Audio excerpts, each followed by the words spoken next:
पटना में बड़ी पटना देवी, ए बनारस ऐसन घाट, ओही घाट उतरे ले कौन बाबू, माथे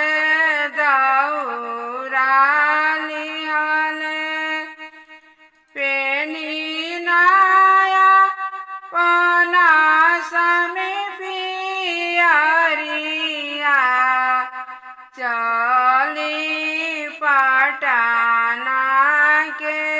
घाट, ओही जाज अर्घ दियाई है, ओही जाय अर्घ दियाई, अर्घ देवे चलले कवानी देई, आचर देली फाराय, ओही घाट उतरे ले कवाना सेवका, माथे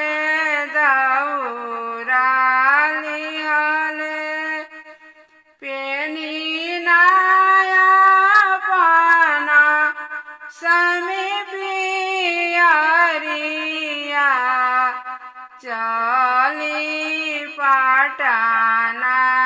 के घाट, ओही जायारा घा दियाई, अर्घ देवे चलेली कवानी देई, आचर देली फा